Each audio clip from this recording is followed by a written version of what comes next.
Welcome to Addicted to Real Estate TV. On today's episode, we're going to talk about how to become a landlord of leverage. So stick around and we're going to discuss one of the greatest advantages of real estate investing. To say you gotta know somebody, or know somebody to get somewhere these days. To say you know that's alright, yeah that's alright. Cause you know that's alright with me. Yeah, you know that's alright, yeah that's alright. Cause you know that's alright. Hi, I'm Phil Falcone, your host of Addicted to Real Estate TV. Today's episode was sponsored by Executech Suites Answering Service, where live humans answer the phone in the name of your company and patch the calls to you anytime, no matter where you are, for only $99 a month. And here's the greatest thing: no contracts. You can sign up and give it a try for as long as you like. Executech Suites Answering Service. Give them a call at the phone number above. Check them out at the website below. All right, so today I want to talk about how do you become a landlord of leverage. One of the greatest reasons to ever want to invest in real estate is leverage, okay? You can calculate very easily your return on investment because if, say you buy a house with 10% down and the bank gives you 90%, well, you get the upside potential of that. Say you bought a $100,000 house, you put 10% down on it, and the bank lent you 90%. You got to use 90% of someone else's money, other people's money, in this case, the banks. Right? But to me, that's really how rookies operate in this business. If you want to be an expert, if you want to learn how to become a landlord of leverage, stick around because we're going to talk about that right now. Here's the trick. If you could buy houses with none of your own money, that's right, none of your own money, okay? And you could do it without the support of banks, and you got to keep the properties, and you could even possibly get paid to buy them. Now that's a way to get the maximized leverage you could ever imagine. You know what kind of leverage that is? It's infinite leverage, all right? Because if you're buying a property with none of your own money, your return on your investment is pretty amazing, all right? Because everything that you make off of this property, whether it's cash flow or whether it's upside potential or equity that you bought when you buy the house, it's all gravy to you because you didn't put any of your own money into the deal. The only thing you put into it is some brain power, some education that you've developed, and some of your time. And that's something that I'm more than willing to put up to add a nice piece of real estate to my portfolio. So how would you do that?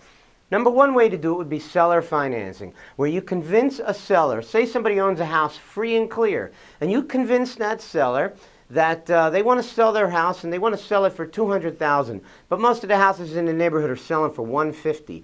And he says, look, you know, I'm very price sensitive and I'm only going to take $200,000. I can talk to an individual like that and I could say, fine, I'll give you $200,000 for it, but I'm going to make payments to you. What kind of payments? Well, you can discuss that. For the sake of keeping the math easy here, I'm going to pay you $1,000 a month for 200 months.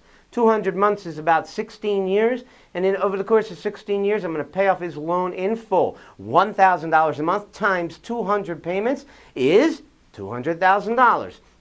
Now, so where's the real advantage to me here? All right, if the gentleman agrees to do that, and I'm giving him $200,000 for his building, because remember, he's very price sensitive, okay, I just made myself an amazing deal, because first of all, it's essentially like I put no money down on this deal and I'm borrowing $200,000 from the seller. I'm not really borrowing it from him. He's giving me the house and I'm signing a note to promise to pay him $200,000 over the course of 16 years. But I'm not paying him any interest on that loan. I'm just going to pay him $1,000 a month for 200 months. There's your $200,000. That means that every payment I make to him, every single payment I make to him gets paid off on the equity. None of this amortization schedules with principal and interest, totally lopsided, where $50 gets paid off on the property every month. Now that's a way to have infinite leverage if you've bought the property with none of your own money. Here's another way. You go to a private investor and you borrow the money to buy the house for cash. Now in that same scenario, if I'm paying all cash for that property, even though it's not my cash, if I'm paying all cash, there's no way I'm paying this guy $200,000. I'm probably going to pay him something more like $100,000. All right? But if he goes for the deal and I'm giving him $100,000 in cash to buy this property, and maybe it needs some repairs, I'm going to have to do $20,000 in repairs, I'm still up 80,000 bucks in equity that I picked up the day I bought it. Now in that scenario, I'm going to have to make interest payments to a private investor. But that's fine, because maybe I'm going to negotiate something like 7% interest only. It's still a deal I bought with none of my own money. Now, would you take $80,000 a year in equity? I'm sorry, $80,000 in equity on one real estate deal that you negotiated? If you did it with none of your own money, what an amazing return. You're up 80 grand. Your net worth is up 80 grand on a deal you just found 3 weeks ago and settled on this morning.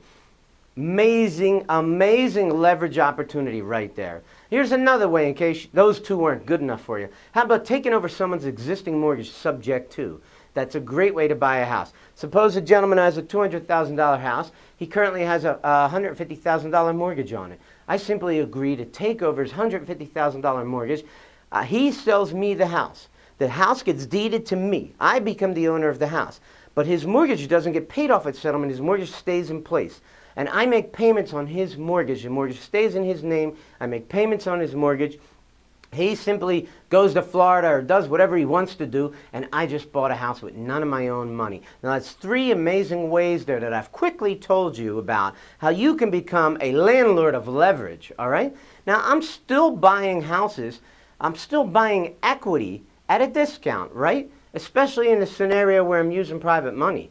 I bought that house at roughly 50 cents on the dollar. And in a subject to deal, I've also bought that house with $50,000 in equity in it. The only deal here that didn't come with equity when I bought it was the seller finance deal. I paid him full price, $200,000. But guess what? That particular deal is it's gonna be the least equity that I'm gonna get out of any of these 3 deals, but I'm gonna pay that house down faster than anything else.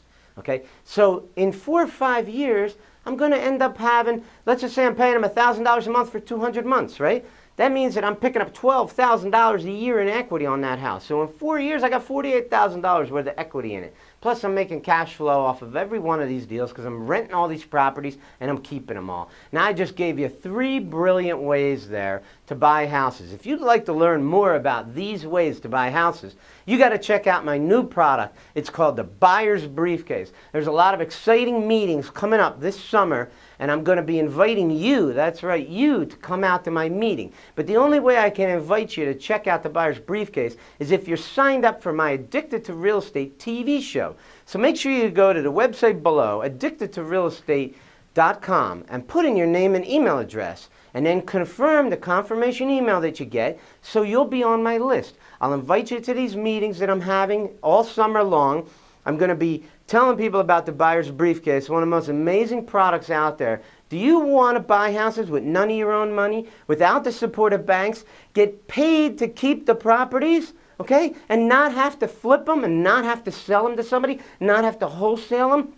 That's the key thing that I see real estate investors doing today that I call a mistake.